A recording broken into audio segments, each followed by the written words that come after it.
isang linggo tayo hindi pinabayaan ng Lord.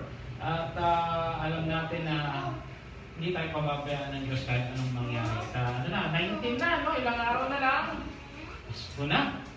Amen. Praise the Lord. Sabihin mo sa katabi mo, isang mapagpalang morning. Isang mapagpalang morning. Amen. Glory to God. Glory to God. Purihin ang Panginoon.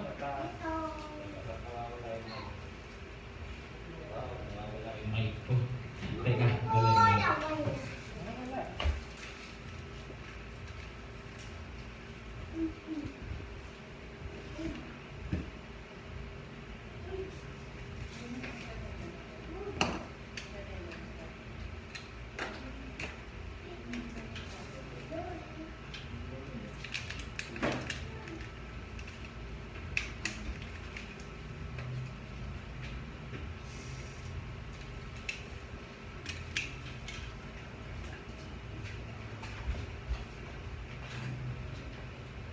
Praise the Lord, bago na yung baterya ko. Sige, tayo. Let's start the service with a prayer. Let's pray. Heavenly Father, Lord, we thank you, we bless you. We lift your name on high. Salamat po, dakilang Ama, sa isang Sabado na naman. Nandito kami, ingatan, ginabayan, sinamahan. Salamat, Panginoon, sa isang linggo na may mga problema kami pinagdaanan, may pinagdadaanan, pero nandun ang iyong mapagpalang kamay na nag-iingat sa amin. Salamat po sa iyong pagmamahal, sa iyong yakap, sa iyong kapayapaan na binibigay, na kahit, O Diyos, na ang mundo ay dumadaan sa pandemya, ilang buwan na po, ay nandun ang iyong pag-iingat, ang iyong pagmamahal na gumagabay at nag-iingat sa amin. Talagang hindi mo kami pinababayaan, hindi mo kami iniiwan. Tunay na tapat ka sa iyong mga salita, sa iyong mga pangako. Ama, sa umagang ito, tinataas po namin ang gawain ito. Ikaw lamang po ang mataas, mawalhati at matakila. Ano man ang pinagdadaanan namin, ano man yung mga nasa puso namin, ano man yung alalahanin, agam-agam, worry, takot, fear, galit, inis, lungkot. Lord, tinataas po namin ito sa iyo. At ano man, O Diyos, na hindi sa iyo, sa aming puso, sa aming isip, Lord, ikaw na po ang bahala. Ang gusto lamang po namin sa umagang ito, sa buong buhay namin ay ikaw at ikaw lamang. Lord, sa pag-uusapan namin, ang mataas lamang ay pagmamahal, ang pangalang Jesucristo lamang ang aming sasambahin at mapupuri sa umagang ito. At ang banal na Espiritu ang gagabay sa lahat ng aming gagawin. Heavenly Father, ikaw po ang magbigay ng salita sa aking bibig. Gawin mo lang akong tungtungan ang mensahe mo, pagmamahal mo ang matataas. At ang kaluwalhatian mo, ang iyong grasya, ang iyong glory, ang pupuno sa bulwagang ito. At Lord, we entrust everything to you. At ang mga gawa ng kalaban sa dako ko, sinasaway namin in Jesus' name. In Jesus' name, we just want your word, we just want your message, we just want your love, Panginoon. At ito naman yung mga nagawa na sabi, naisip namin, di kalugod-lugod sa iyo. Humingi po kami ng tawad at salamat po sa kapatawaran. Maraming salamat po sa pag-iingat. Maraming salamat po sa pagmamahal. Maraming salamat po. Dinilat mo na naman ang aming mga mata sa umagang ito. Muli, maraming salamat at kasama dalangin namin in Jesus' name. Amen, amen, amen. Palakpakan po natin ang ating Panginoong Jesus. Glory to God, makakaupo na po. Amen. Sabi dito, bago ang lahat, isang mapagpalang Pasko. Amen. Sabihin mo sa tabi mo, isang mapagpalang Pasko. Amen. So sabi ko nga, 19 na, December 19, at talaga ang Panginoon, no? Talagang hindi tayo pinababayaan, hindi tayo iniiwan, no? Ilang buwan na ba yung pandemya? 9 months? 10 na. Pero sabi ko nga, malulusog pa rin ang bawat isa. Amen. Yung iba talagang nawalan ng trabaho, nawalan ng pagkakakitaan, pero pagpapala at pag-iingat ng Diyos nasa amin. Amen? Hindi ko sinasabing wala tayong problema, hindi ko sinasabing hindi tayo nagkakasakit. Ang ibig ko lamang sabihin ay tapat ang Diyos sa buhay ng bawat isa. Dahil hindi tayo makarating dito kung hindi niya tayo ginabayan, hindi niya tayo pinagpala, at hindi niya tayo minahal. Amen? Amen? So isang mapagpalang Pasko. Ano ba sinaselebrate? Pag Pasko, ang birthday ni Jesus. No, we are not after the date. We are after the celebration. Ang sineselebrate natin ay yung kanyang pagdating dito sa mundo. Hindi natin sineselebrate yung date because nobody knows the exact date. Ang mahalaga, ang Panginoon ay nagsakatawan tao para sa ating mga tao. Kaya isang mga pagpalang Pasko. At siyempre, ito ang gusto ng lahat. Pag Pasko, may regalo. Sino rito gusto ng tayo sa regalo? Asa ka ba? Titignan ko lang. 1, 2, 3, 4, 5, 6, 7, 8. Lahat tayo gusto. Tinatanong ko lang. Amen? So lahat tayo gusto ng regalo. Meron nga isang nahuli ng pulis. Sabi ng ganon. Ando na, ini-interview na siya. Sabi niya, anong kaso mo? Gusto ko lang naman magregalo sa asawa ko, tsaka sa anak ko. Yun, kaso mo? Oo. Gusto ko lang naman magregalo sa anak mo, tsaka sa asawa mo. Bakit nandito ka? Bakit hinuli ka nila? Nga, mahal na mahal yung asawa ko, tsaka anak ko Napaaga ho ako sa mall. Napaaga ka lang sa mall? Hinuli ka na. Oo, sarado po ho mall. Nasa loob na ako, patay pa ilaw Nag-breakfast sila ngayon. Nakuha nila yung joke. Amen? Amen? So, at na pag-aaralan natin, the gift of Jesus or the gift of Jesus this Christmas. Ang regalo ng Panginoon sa atin ngayong Kapaskuhan. Amen? So, pero bago natin pag-usapan regalo, mas maganda, balikan natin yung unang Pasko. Ito hindi mawawala every this season, pag-uusapan natin, paano ba naganap ang unang Pasko? Yung sa katawang tao ng ating Panginoon Jesus. Because we know, hindi naman doon lang siya pinanganak. Doon lang siya nagsakatawang tao. Because Jesus is before this world, di ba? Napag-usapan natin. He's the beginning and the end. He's the Alpha and the Omega. So, nagkatawang tao lang siya kasi kailangan niya iligtas ang kapwa tayo ang kapwa-tao. Amen? So, gagamitin natin yung sulat ni Lucas sa unang Lucas 2:1-20. Nang panong yan, inuutos ni Emperador Augusto na magkaroon ng senso sa lahat ng nasasakupan ng imperyo ng Roma. Amen? So basically ganito, nung panahon na to, ito yung tinatawag na Pax Romana. Pag sinabi mo Pax Romana, ito yung season of peace under the Roman Empire kasi maraming nasasakutan ang mga imperyo ng Romano. At sabi nila, payapa. Pero sa likod ng kapayapaang yun, ang ginagawa kasi ng mga Romano, pinapatay nila yung mga lumalaban sa kanila. So basically lahat takot.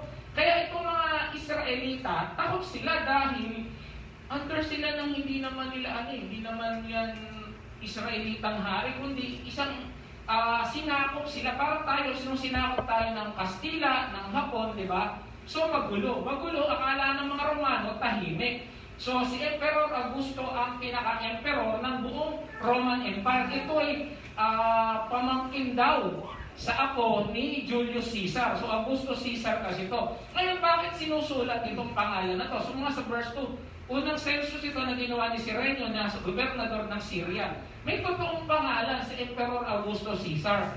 Ano ibig sabihin? So kung totoo to, ibig sabihin, totoong nangyari ang pagdating ni Kristo. Amen? Because you can search this in the history book and you will find Emperor Augusto Caesar at itong si Cirenio,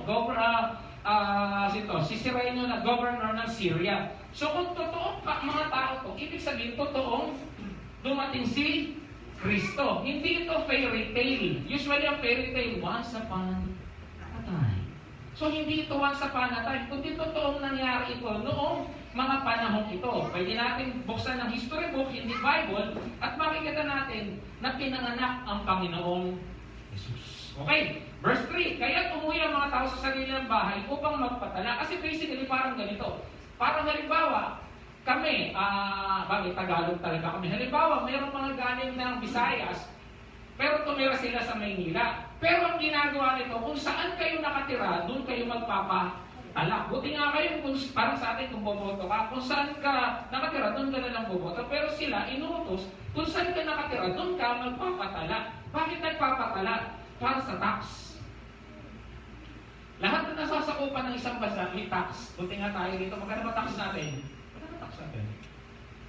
Kasi tayo parang bracket pag 20,000 yata ang sahod, walang tax.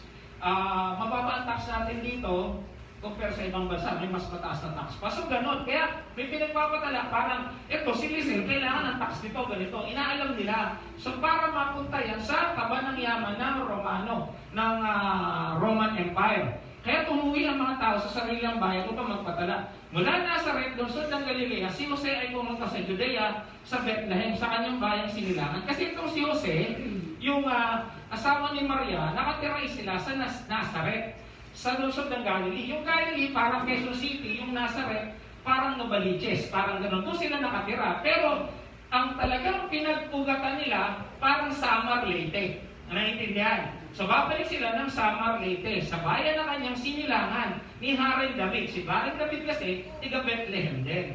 Sapagkat siya ay mula sa angkan ni David. Okay?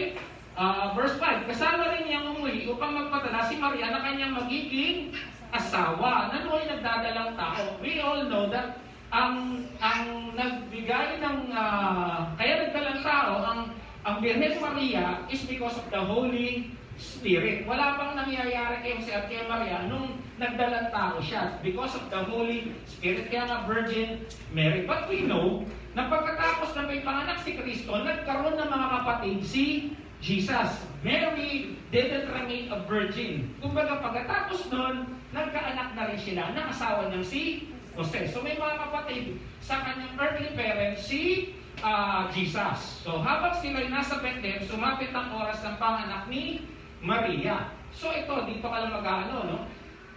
Dito pinanganak dito ang lungsod talaga ni Jose. Pero wala silang mapuntahan.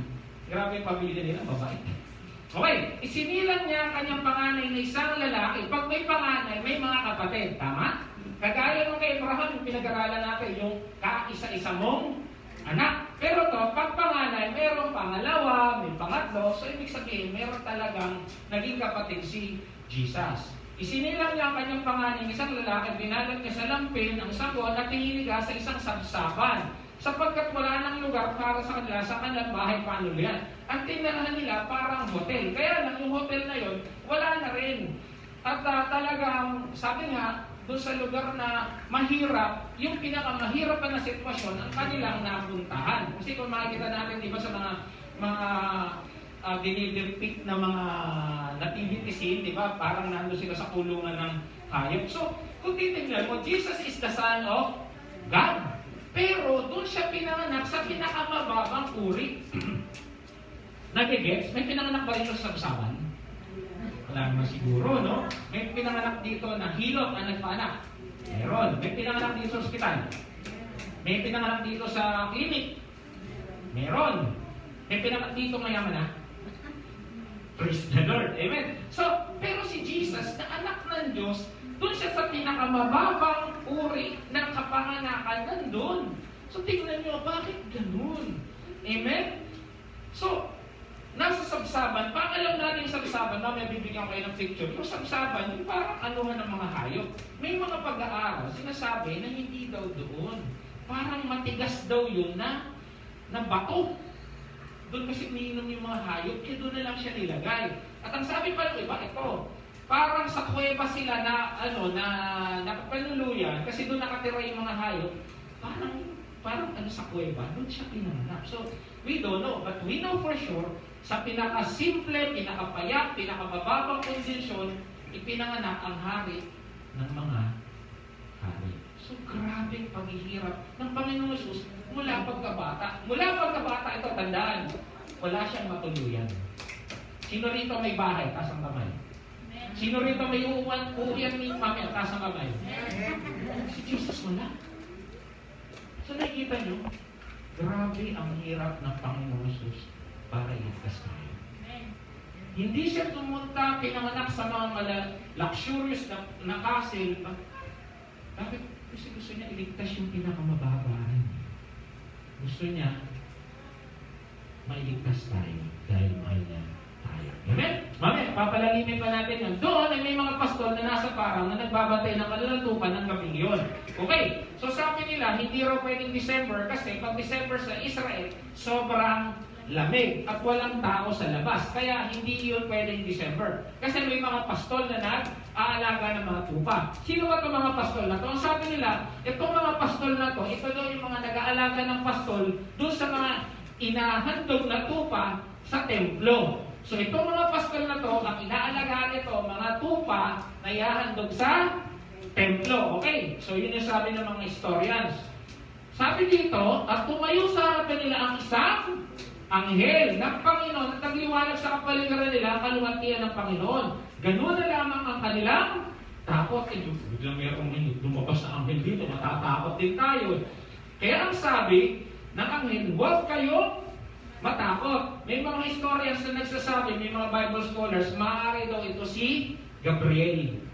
Kasi nung nagpakita si Gabriel kay Mama Mary, ang sabi niya, huwag kang matakot. Nung nagpakita rin ito, tama ba kasama ni Elizabeth, si Zacarias? Ang sabi rin kay Zacarias, huwag kang matakot. Kaya sabi, mayroon daw maaaring si Gabriel itong pinadala ng Panginoon upang magbala ng balita dito sa mga pastol. Huwag kayong matakot. Ako'y may dalang magandang balita. Meron siya tingin magkakaroon na sa lecho ko. Para sa inyo at magdudulot ng malaking kagalakan sa lahat ng tao. Okay, hindi sa lahat ng Israelita, sa lahat ng tao. Pag sa lahat ng tao, kasama tayo, hindi. Kasama. Amen. So magdudulot ng magandang kagalakan o joy sa lahat ng tao. Isinilang sa inyo ngayon sa bayan ni David ang tagapagligtas na Kristong Panginoon. Okay, mamaya pag-aaralan natin yan. Bakit tagapagligtas? Kasi they are under oppression. Isipin nyo yung bansa na nasa ilalim ng pamumuno ng ibang pamahalaan. Para nung tayo sinakop ng mga Hapon. Yung mabot pa ba rito ng panahon na Hapon? Huwag niyo akong tingnan, hindi ko inabot yun. Okay, so nung panahon ng Hapon, pag tinanong yung mga lola nyo, napaka-hirap. Amen? Meron nga rin babae, bigla na lang nire-rape. Pag napagtripan ka ng mga sundalo, napatayin ka na lang bigla. Kasi, hindi ka naman nila kahuri, hindi ka naman nila kalahin. Ganun ang dinadanas ng mga Israelita. Kung meron ba nakapanood sa inyo na Schindler's List, yung mga isinuha silang mga worker, yung mga Israelita. Tapos yung pinaka-general, nandun sa pinaka-mataas na building, meron siyang baril, malang-maga. So yung mga Israelita, nagtatrabaho, kinuha-kuha niya yung baril niya. Alam niyo, mula doon sa kita niya kasi lahat, may baril siya, babarilin ka na lang. Wala lang, gusto niya lang. Biglang bubulagta. Ganon kahirap ang buhay ng mga Israelita nung panahon ng mga German. Mas lalo ito nung panahon ng mga Romano. May nakapanood sa inyo ng Passion of the Christ, yung tinako si Jesus? Ganon katindi talaga. Sabi nga ng mga historians, hindi pa raw ganon. May mas matindi pa sa ginawa nila sa Panginoong Jesus. So isipin mo yung hirap nila. Kaya sabi, may tagapagligtas. Okay, so tingnan natin sa English ha. Today in the town of David, the Savior has been born you. He is the Messiah. When you say Messiah, ang ibig sabihin niyan, anointed. Okay, ano ibig sabihin ng Messiah? Anointed. Ngayon, ang ina-anoint lang o inilalagyan ng langis ng panahong yun ay tatlong klaseng tao. Ayan, tatlong klaseng tao. So Messiah means anointed. Tatlong klaseng tao lang ang ina-anoint. The priest, the prophet, and the king. Yan lang ina-anoint. Di ba yung priest, ina-anoint nila yan. Ito yung nakikipag-usap sa Panginoon. Yung propeta, ito yung nagbibigay ng mabuting balita. At ang hari, si Hari David, in-anoint dito ni Samuel. Tama? Okay. Si Samuel nga ba? Okay, si Samuel. So itong tatlong ito, si Kristo.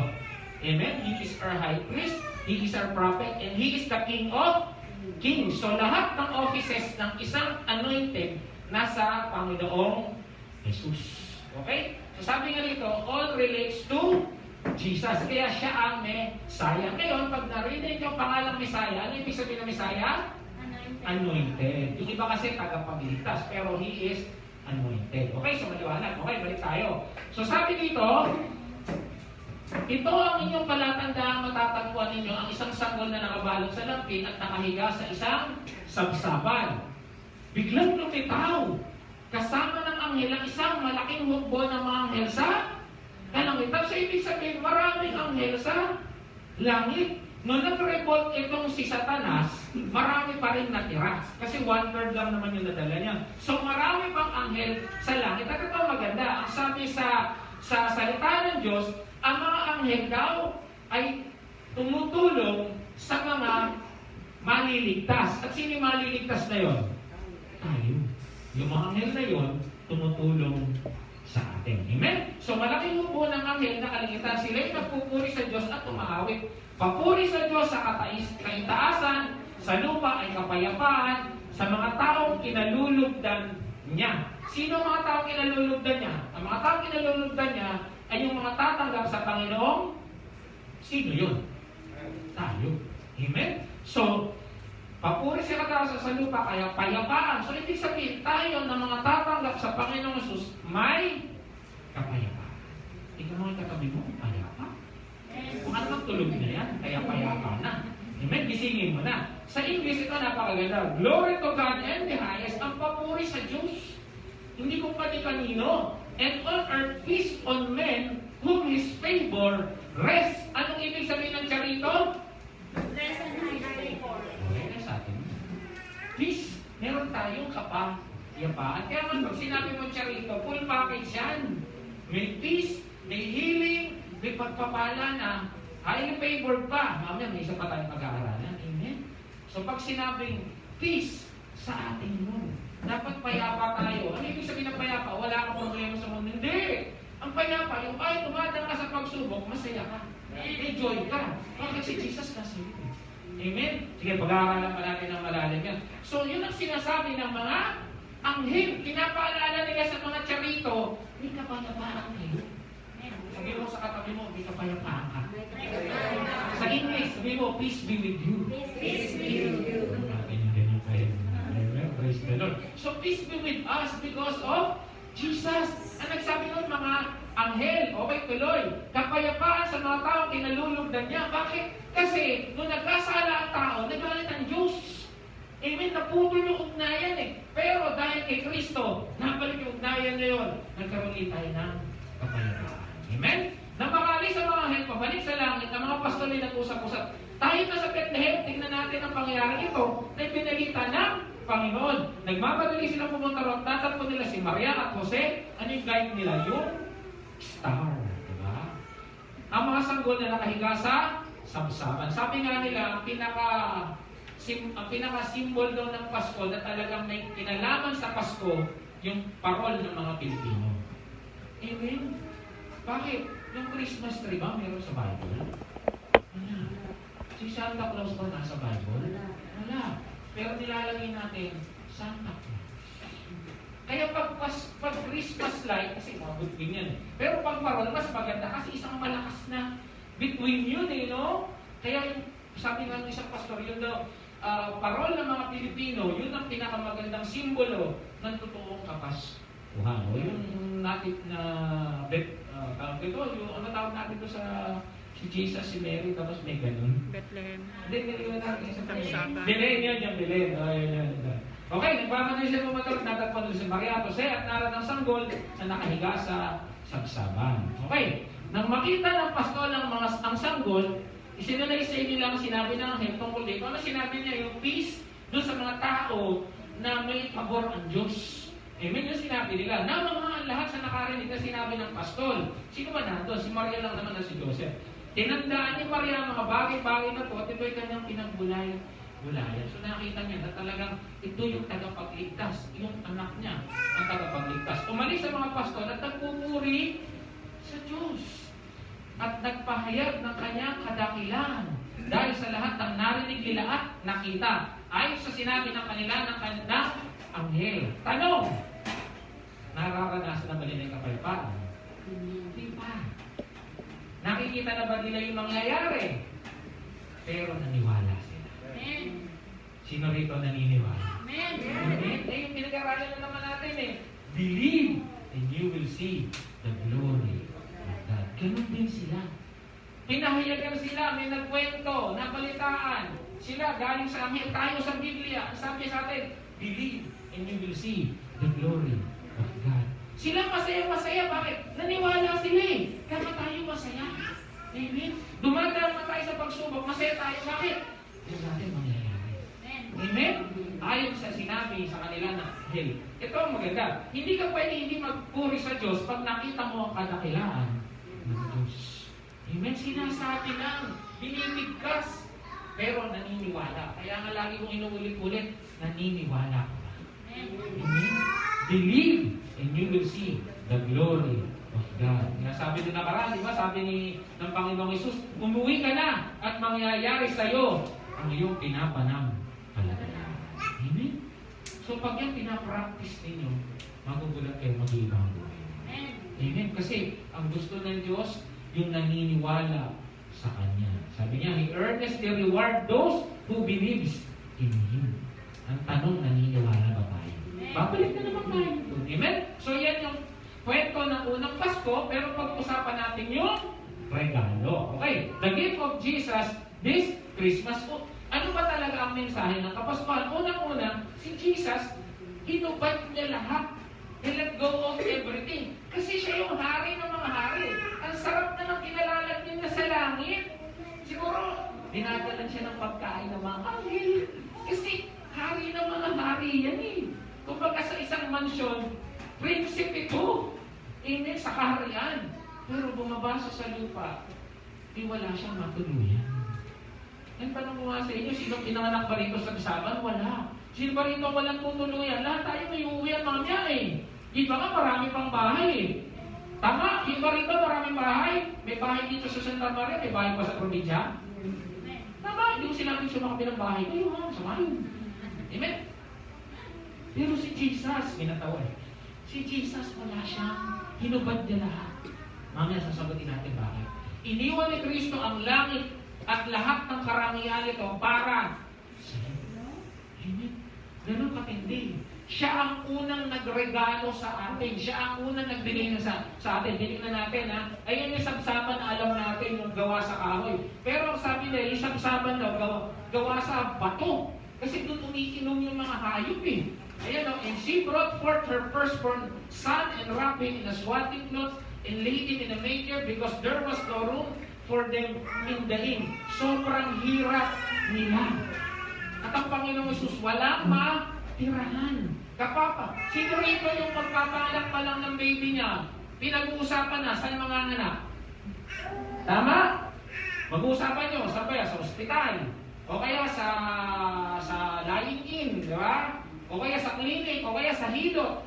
Eh siya wala. Meron ba nag-usap siya? Sige, panganak natin yung anak mo sa ano ha? Sa sabsaban. Meron ba rito ganon? Wala. Awayin kayo ng nanay niya. Gengan yun. Bakit wala pa anak yung anak ko? Amen.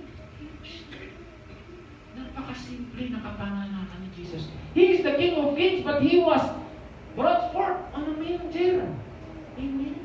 Hinubad niya lahat ng karangyaan para sa atin. Hindi natin naiintindihan ito. Kala natin, because there's no room for the inn. Ang sarap lang kantain, away in a manger, no crib for the dead.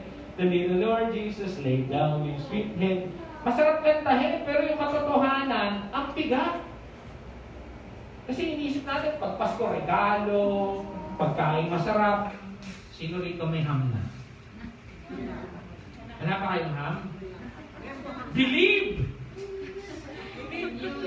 And you will see the glory of God. Panampalatayaan mo yan, kapatid. May kakatok sa'yo. Dala bigas. Teka, believe. And you will see ham on Christmas Day. O, tamo. Praise the Lord. Eh, ang magkakaham lang, yung niliwala. Tingnan na nga natin kung sino magkakaham. Kwentuhan niyo ako, ha? Amen? Believe. Amen? Ayan, sabi, ganito daw yun, nasa kuweba, parang sa ganyan. Amen? Ganun kasimple. Bakit ganun tayo kamahal ng Kristo? Hinubad niya lahat ng karangyaan upang ibigay sa atin. Christ, Philippians 2:7, Christ emptied Himself, taking the form of a bondservant, being made in likeness of men. Tignan natin sa ibang translation. New King James, naalala nyo, nagtuturo sa seminaryo, dapat meron 3 translation. Titingnan natin kung ano yung meaning. But He made Himself no reputation. Pag sinabi mo walang reputasyon, parang just wala kang parang sobrang hirap mo. Taking the form of a bondservant and coming in the likeness of men. New International, He made Himself nothing. Wala. Taking the very nature of a servant. Bumaba siya sa lupa, hindi siya nagpakita na ako ang hari ng mga hari. Hindi. Servant. Bakit paglilingkuran niya tayo? Ganun tayo kamahal. Akala natin ganun lang kasi. Pero sobrang hirap na dinanas ni Jesus. Mula kabanganakan hanggang kamatayan, naghirap ang Panginoong Jesus para sa atin. Amen. At yung paghihirap na yun, nakarating sa atin 2,000 years ago. At sa mga kanunong pa natin, kung hindi pa babalik si Kristo, inepekto pa rin yun. Amen. Being made in human likeness. Tingnan natin sa Tagalog. Sa halip, kusa niya, binitawan ang pagiging kapatid ng Diyos at nabuhay na isang. Meron bang alipin dito? Wala naman siguro. Pag-mark nyo nga ako dito. At namuhay ng isang alipin, ipinanak siya bilang tao nang siya'y maging. Ganun niya tayo. Kung kasi pwede naman siya dumating sa lupa na talagang magical, parang bathala. No! Dumating siya parang alipin. Kasi sabi niya, the Son of Man came to seek and save. Amen? Nagsakatawang tao si Kristo dahil tao ang ililigtas nito. Amen? Tingnan natin sa Luke 9:28. Sumagot si Jesus kasi may sasama sa kanya yung mayaman. Sumagot si Jesus, may lungga ang asong gubat. Sa manakita rin asong gubat, siyempre sa lungga niya. At may pugad naman ang mga ibon. Ngunit anak ng tao, wala man lang mapahingahan. Ibig sabihin, wala siyang bahay. Mula kapanganakan hanggang nagmi-minister siya, wala talaga siyang matirahan. Ganoon siya kahirap. Ang tanong ngayon, mahirap at naghirap si Kristo nung nasa mundo para sa iyo. Ang tanong, bakit naghirap si Kristo? Ito magandang verse. Handa na ba kayo? Gusto niyo malaman bakit naghirap si Kristo? Amen. 2 Corinthians 8:9. Basahin ko muna ha. Hindi kaila sa inyo ang kagandang loob ng ating Hindi kaila sa inyo kagandang loob ng ating Panginoong Kristo na kahit na mayaman ay naging upang maging mayaman. Naging upang maging sino? Sa pamamagitan ng kanyang pagiging dukha, naging mayaman. Alam niyo yung kantang let the poor say, let the poor say, I am rich. Let the poor say, I am rich. For what the Lord has done for us. Siya ay naging dukha. Yun yung ginawa niya, Lord has done for us. Ulitin natin, let the poor say, I am rich. Sino raw? Rich. Sino raw? Sabi mo, mandon niya yan. Pastor, bakit yung rap namin wala pa? Believe. Uulit-ulitin ko yan hanggang matapos ang taong to. Believe, magkakahangga. Ay, mahina. Walang magkakahangga dito. Lord, magbibigyan ng mahina. Naniniwala ba kayo? Yes. Silisil lang yung pamilya mo ng malakas. Sino naniniwala magkakaham siya sa Pasko? Ay, sa bagong taon pala. Naghahanda ka. Ano ba yung Media Noche? Sa New Year yan, di ba? Yung Noche Buena, Pasko. Media Noche na lang para matagal-tagal pa. Sino rito naniniwala magkakaroon siya ng ham sa Media Noche? Believe and you will see the glory of God. Ang sabi, upang maging kayo. May pag-aaral pa tayong pag-aaralan hindi natin na sa mga susunod na panahon. Pero nung binabasa ko to, sabi ko, Lord, grabe. Kaya ka pala naghirap. Kasi bumagsak ako sa verse na to eh. Upang maging. Ba't hindi pa namin nararamdaman? Babalik na naman tayo doon. Believe and you will see the glory of God. Kasi pag sinabi mo charito, you are blessed and highly favored. Pinagpala ka. Kasama yan sa pagiging charito natin. Amen? Ang tanong lang, naniniwala. Kasi nangyayari lang yan sa mga taong naniniwala. At ang sabi ng Diyos, gagawin ko ang mga narinig kong sinabi nyo. Para sabi ng isa, ang hirap-hirap naman ang buhay ko. Wala akong lechon, wala akong hamon. Ayan, narinig ko, sige, wala ka na talaga. Pero kung sinasabi mo, may darating akong hamon, may darating akong masasarap na magkain, narinig ni Lord, ayan, napuno yung rep mo. Amen. Ang tanong, do you believe? May verse tayo, hindi ako nagano. Tsaka yung kahirapan ng Panginoong Hesus, sabi kasi ng iba, ganito ha, mag-isip kayo. Sabi ng iba, yung kahirapan ng Panginoong Hesus, spiritual. Hindi raw literal. Pag sinabi mong spiritual, sa spirit world. Pag literal, nangyari. Tanungin ko, naghirap pa talaga si Jesus Christ literal? Wala nga siyang matirahan eh. Pinanganak nga siya sa sabsaban. Mayaman kaya yun? May sa sabsaban pinanganak?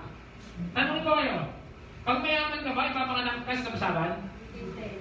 Mahirap talaga siya. Ito sabi niya, accessible, sabi niya, pero ang anak ng tao, walang matirahan. Mayaman kayo, mahirap. Ulit. Yung may bahay, yung walang bahay, mayaman, mahirap.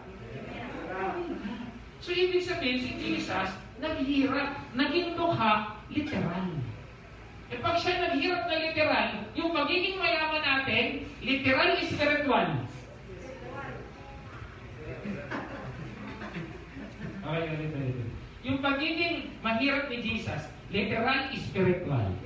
Yun. Eh yung pagiging mayaman natin, literal kaya o spiritual?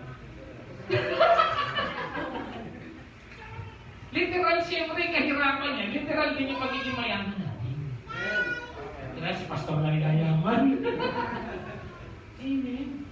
Kung sinasabi sa Biblia na hirap siya, literally, yayaman tayo, literally. Amen. Ang tanong, naniniwala. May makakarinig sa Facebook, may babati ko sa akin. Sabi ng Bible. Amen? Okay, may pag-aaral kasi dyan para mas paliwanagan pa natin. Okay? Pakibasa. 1, 2. Dahil sa pagsumahan, hubad ni Kristo ang pag-ibig para sa iyo. Amen? Hinubad niya yung kanyang pagiging Diyos kasi nagsakatawang tao siya naging alipin. Amen? Binugbog nga siya, kinutya nga siya para sa iyo. Amen? Pangalawa, He obeyed the Father. Amen? Hindi regalo na sumunod siya. Kasi kung hindi siya sumunod, walang maliligtas eh. Kasi sinabi niya, ayokong bumaba sa lupa. Tama tayo. Amen? Pero sumunod siya sa Diyos eh. Kasi ang sabi dito, sinunod ni Kristo ang Ama dahil sa iyo. Okay? Pakibasa, kabisado na yan. 1, 2. For God so loved the world that he gave his only begotten Son, that whosoever believes in him shall perish but have everlasting life. Amen. Sa pagmamahal ng Diyos sa sanlibutan, binigay niya ang kanyang bugtong na anak. Pero pwedeng sabihin ng bugtong na, ayoko. Di ba pwedeng sabihin, yung anak ba natin, sumasalungat sa gusto natin? Di ba? Sino magulang? Taas kamay. Lahat pa na inutos mo na anak mo, sinunod? Hindi. Pwede nga rin sabihin, ayoko. Kaya lang, dahil mahal niya tayo, sumunod siya. Amen? For just as through the disobedience of one man, sino yung isang man na yon? Si Adan. That many were made sinners. Sino ba nagkasala? Di ba si Adan, yung unang-una, si Eva at si Adan, hindi sila sumunod. Kasi ang sinabi, huwag mong kainin yung bunga ng prutas na yon. Ilan yung puno na nasa gitna ng paraiso? 2. Sabi, huwag mong kainin yung prutas doon. Anong ginawa? Kinain pa nila hindi? Kinain. Kaya sabi dito, disobedience. We were made sinners. So all through the obedience of one, made the many will made righteous. Sino yung sumunod naman? Si Jesus. Sumunod siya kay God eh. Sige, baba ka ron. Sige po, bababa ako dun. Iniligtas ko isang katauhan. The obedience of Jesus made many will made be righteous. Maraming maliligtas. Hindi lahat, pero marami. At ang maganda kasama tayo. Amen? Palakpakan natin Panginoon. Amen?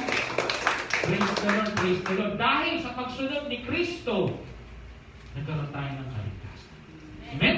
Sabi dito, for God demonstrated His own love for us in this, while we were still sinners, Christ died for us. Nung matigas ang ulo natin, nung bulok tayo, nung ayaw natin sumunod, nung puro kayabangan na nasa isip natin, nung puro kahalayan na nasa isip natin, namatay si Kristo para sa atin. Amen. Hindi tayo minahal ng Diyos, mababait tayo. Kaya mali yung sinasabi, ayoko magsimba kasi ang dumi-dumi mo. Kaya ka magsisimba kasi marumi ka. Walang naliligo kasi malinis siya. Tama? May naligo ba? Ligo. Kasi lilis-lilis ko ngayon eh. Sino naliligo? Yung marumi malinis? Marumi. Ganun din. Mali mo sasabihin mo, ayoko magsimba kasi marumi ko. Kaya nga magsisibay. Kaya mo kailangan si Kristo. Kasi marumi ka eh. Kaya huwag mo sasabihin, may kaibigan kayo. Tara, church tayo. Ayoko, marumi ako. Ayoko magsimba. Kaya nakapupunta. Pag malinis ka na. Hindi. Kaya nga naliligo kasi marumi ka eh. Ganun din sa Panginoon. Kaya nga natin kailangan ng tagapagligtas. Kasi tayo ay makasalanan. Amen? Pakibasa? 1, 2.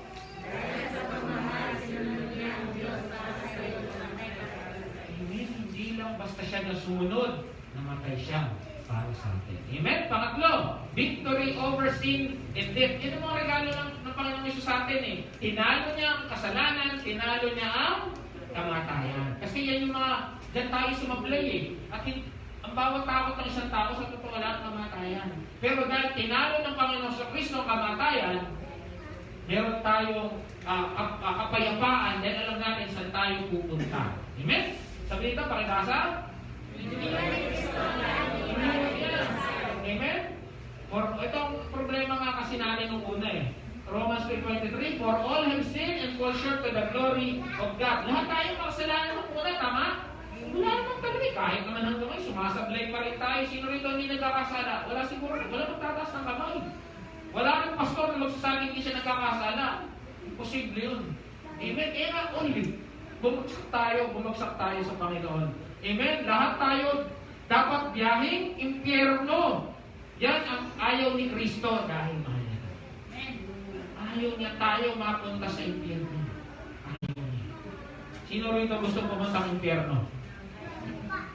Ulit. Sino rito gusto pumunta sa impyerno? Taas ang kamay. Ayaw. Ba't yan taas ng kamay? Amen? Ito sabi dito, Romans 6:23, pag nagsishare tayo ng word. For the wages of sin is death, but the free gift of God is eternal life in Christ Jesus our Lord. Ang kabayaran ng kasalanan ay kamatayan. Pero ang regalo ng Diyos ay buhay na walang hanggan. Even nasa kanino ang buhay na walang hanggan? Nasa kay Kristo. Nasa kanya yung Zoe. Naalala nyo? Nasa kanya yung life, yung eternal life. So kamatayan ang resulta ng kasalanan, buhay na walang hanggan pag tumanggap ka kay Jesus Christ. Ito, Romans 8:34. For the law could not do in that it was weak through the flesh. God did by sending His own Son in the likeness of sinful flesh account of sin. He condemned sin in the flesh that the righteous requirement of the law might be fulfilled in us who do not walk according to the flesh, but according to the Spirit. Tagalog ngayon, ginawa ng Diyos ang hindi kayang gawin ng kautusan. Dahil sa kahinaan ng tao, isinugo niya ang kanyang sariling anak sa anyo ng taong makasalanan upang pawiin ang kasalanan. Sa gayon, tinatulan na niya ang kasalanang umaalipin sa tao. Ginawa ito ng Diyos upang ang tinakda ng kautusan ay matupad sa atin na namumuhay ayon sa Espiritu at di ayon sa hilig na naman. Kasi ganito, ang tao, pag nagkasala, ang ginagawa niya, gumawa ng mabuti. Tama? Nung hindi pa natin alam, bawa nagkasala tayo, ang gagawin natin, tutulong, magsisimba, magdadasal ng 10 beses, lalakad ng paluhod. Yun kasi ang sabi ng kautusan, pag may kasalanan ka, gawin mo to. Pero, sa tingin mo ba nababayaran yung kasalanan mo dahil sa mabuting gawa? Hindi. Kasi unang-una, hindi mo alam gano'ng maraming mabuting gawa ang gagawin mo para mapawi lang yung kasalanan mo. At ito pa, minsan sabihin mo, nagsinungaling ka, ay maliit na kasalanan lang yan. Pero pag mamatay ng tao, at saka ano tawag doon, yung sumakabay ng bahay, ang laking kasalanan nun. Merong level pa eh. Mahirap magpatawad, sabi nilang ganun. Pero alam niyo, lahat ng kasalanan kay maliit yung malaki. Hindi natin kayang bayaran. Kaya ang ginawa ni Jesus ng Panginoon, pinadala niya si Jesus Christ. Para siya lahat ang magbayad natin. Siya magbayad ng kasalanan natin sa krus ng Kalbaryo. Sabi ito, ginawa ng Diyos upang itinakda ang kautusan ay matupad sa atin. Sino naghirap? Si Jesus. Sino ang nawala ng kasalanan? Tayo. Amen. Yun yung grasya. Kung wala kang ginawa, may regalo ka. Lagi natin ulit-ulitin yan. Yun yung grasya ng Diyos. Wala kang ginawang kabutihan, pero naligtas ka. Dahil sa kabutihan ng Diyos. Amen? dahil lang sa grasya ng Diyos, dahil lang sa kabutihan ng Diyos, tayo ay naligtas. Kaya tayo may Merry Christmas dahil sa kabutihan ng Diyos. Kasi alam natin saan tayo pupunta. Alam natin na ligtas tayo. Mawala ng langit at lupa ngayong oras na to. Alam natin ligtas tayo. Amen. Bigla tayong mawala, yung tinatawag na rapture. Alam natin, punta tayo, pagtingin natin, si Jesus, nandiyan na, katabi na natin. Nagkakagulo dito yung mga tao hindi tumanggap kay Kristo. Tayo, nandun, awarding. Amen, yun yung tinatawag natin bema judgment. Nandun tayo awarding, pero yung hindi tumanggap kay Kristo rito, grabe ang dinadanas na problema. Meron tinutubuan ng kurikom, ng kung ano-ano. Hindi kasi magkakaroon sila ng ano tawag doon? Maraming parang pigsa sa katawan. Ketong. Tapos, yung langit at yung babagsak yung nature. Hindi kaya kasi natin pag-aaralan sa Revelation yun. Pero sobrang hirap ang dadanasin ng mga taong dito manggap kay Kristo. Pero tayo nagpa-party. Ano gusto niyo? Party, problema? Party sa langit. Amen.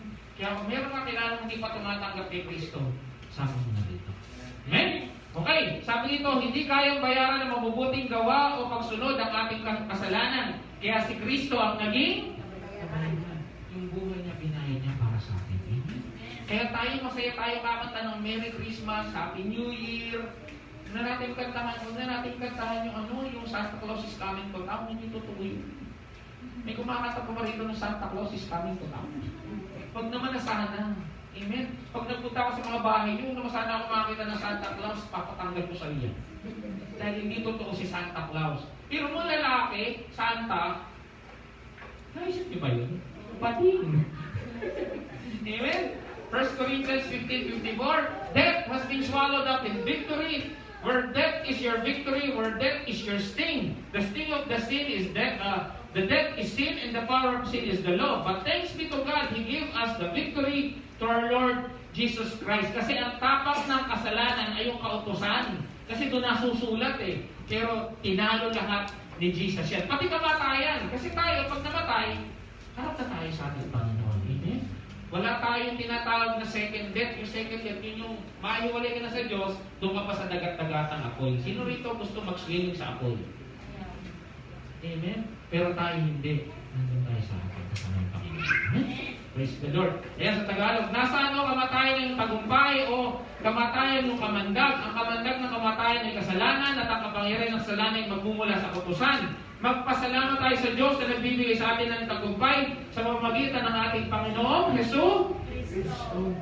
Amen. Sino mga tagumpay dahil sa Panginoong Jesus? Magsabi ng amen. Amen. Tagumpay tayong lahat kahit wala tayong ginawa. Yun yung grasya ng Diyos. Hindi lang yun. Charito ka pa. You're blessed and highly favored. Hindi ka pa pumupunta sa applyan mo. Tanggap ka na. Amen. Magkano ka pa ng hang ngayon? Just wala na ngayon. Ayaw lumapan. Sino naniniwala magkakaham ngayong medya noche? Diba? Lumalakas na, fighting. Pinapalakas na ni Lord. Praise God. Ulit, sino naniniwala magkakaham? Yun. Balitaan niyo ako, text niyo ako, ha? Friends naman tayo sa Facebook. Pastor, totoo, I believe nagkaham. Wala ka na. Just believe. Simple lang yan. Sabi naman ng Diyos, we are blessed and highly favored. Kasama sa pabor ng Diyos yan. May kasama pang tinapay siguro yan. Amen? Sabi nila, ayoko pa, walang nakuha nga. Kasi pastor, vegetarian ako eh. Amen? Ituon natin ang ating Panginoon kay Jesus. Sa Kanya nakasalalay ang ating pananampalataya mula sa simula hanggang katapusan. Dahil sa kagalakang naghihintay sa Kanya, hindi niya inalintahan ang kahihiyan ng kamatayan sa krus. At siya ngayon nakaupo sa kanang trono ng Diyos. Ano ibig sabihin nyo? Na dahil sa kagalakang naghihintay sa Kanya, hindi niya inalintahan ang kahihiyan ng pagkamatay sa krus. Namatay siya sa krus, tama? Sabi rito, nung nasa krus siya, ang iniisip niya yung kagalakang naghihintay sa Kanya. Ano yung kagalakang naghihintay sa Kanya? Alam niyo kung ano? Yung makasama na tayo. Ibig sabihin, nung pinapako ang Panginoong Jesus, naghihirap siya sa Panginoong Jesus, ang iniisip niya, yung mga tatanggap sa Kanya bilang Diyos sa tagapagligtas na makakasama niya sa langit. Amen? Tayo ang iniisip niya nung siya ay naghihirap. Parang pag naghihirap ka sa trabaho, iniisip mo pamilya mo. Si Jesus hindi. Nung pinapako siya, nung pinaparusahan siya, nung sinusugatan siya, nung inaalipos na niya, ang iniisip niya tayo. Kaya tayo kumahal. Amen. Wala na siguro mas titindi pa sa pagmamahal niya. Yung hirap na hirap ka na, yung iba ganito eh, pag hirap na, ano, ikakailangan yung mahal mo? Hindi! Pinalo. Ano, ikakailangan mo? Hindi! Pinalo. Pinalo ulit. Ayaw ko na sa kanila! Bumabalik ka dahil sa sakit. Pero si Jesus hindi. Kinaya niya yung sakit dahil sa katabi mo. Sino rito naniniwalang mahal siya? Sino rito naniniwala na siya iniisip ng Diyos kung pinapako siya sa krus? Tapos sa sigaw niya pa lang, sa ingin pa lang, alam na kung sino naniniwala. Sino rito naniniwala mahal siya ng Diyos? If you believe, you will see the glory of God. Literally natin, pag naniwala tayo, haharap tayo sa Panginoong Jesus balang araw. Amen? You will see the glory of Jesus face to face in heaven someday. Because you bonus na lang yung mga hamon, yung mga masasarap na buhay dito sa earth. Yung glory of God, makikita mo face to face. Wala nang masasarap doon. Yung Kristong namatay para sa akin, kaharap mo na. Yung Kristong nagmahal sa akin, kaharap mo na. Parang yung ikakasalib, tataas na yung gano'n. Ay, kung pala yan. Diba? Makikita na natin ng face to face si Jesus. Ayan o, sabi dito sa Romans 3:23, Behold, I stand at the door and knock. Diba ito yung sinasabi natin? If anyone hears my voice and open the door, I will come into him and will sup with him and he with me. Ang sabi dito, hindi kasi pinipwersa ng Diyos ang sarili niya sa atin. Ayaw niya nun. Kaya sabi niya, kumakatok ako sa pintuan ng puso mo. Gusto mo ba akong papasukin sa buhay mo at maging Diyos at ipagligtas ang buhay mo? Tinatanong niya yun eh. Kaya ang tanong, gusto mo bang manahan ng Panginoong Jesus? Amen. At alam ko, nanahan na ang Panginoong Jesus sa buhay natin. Kaya nga tayo naging charito. Amen? Yung tanong na bakit walang matuluyan si Kristo. Tama, nung pinanganak siya, may matutuluyan siya? Wala. Nung nag-minister siya, may matutuluyan siya? Walang tahanan si Jesus. Alam niya bakit? Alam niya bakit? Gusto niya manahan siya sa puso. Amen. Gusto ni Jesus sa puso natin. Gusto ni Jesus sa buhay natin. Kaya simula pa, wala siyang tinutuluyan. Ang gusto niyang tuluyan yung puso natin. Amen? Tapos ngayon, kala natin ganun-ganun lang yun. Pero ang totoo, bumaba siya sa lupa para tumira sa buhay. Amen. Sino rito nakatira si Jesus sa buhay natin? Amen. Akala lang natin wala eh. Pero ganun katindi ang pagmamahal ni Kristo para sa atin. Amen? Ano yung una ulit? Let's go. Pangalawa, obey. Pangatlo, victory. Okay, sabi dito, pakabasa, reminder.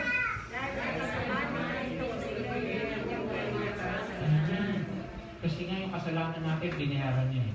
And pangalawa, He empowered us. Ito yung pang-apat na regalo niya. Dapat na regalo. Pinalakas niya tayo. Pinalakas niya tayo para paglabanan ang ating mga kahinaan. Pinalakas niya tayo para gumawa ng mabubuting gawa. Pinalakas niya tayo para masabi natin na tayo ay charito. Amen? Hindi madaling sabihin yan. Ako yung tawag dito. Gusto ka rin charito? I'm blessed and kung hindi ka tayo pinapalakas, walang laman ng rep mo, masasabi mo, pinagpala ka?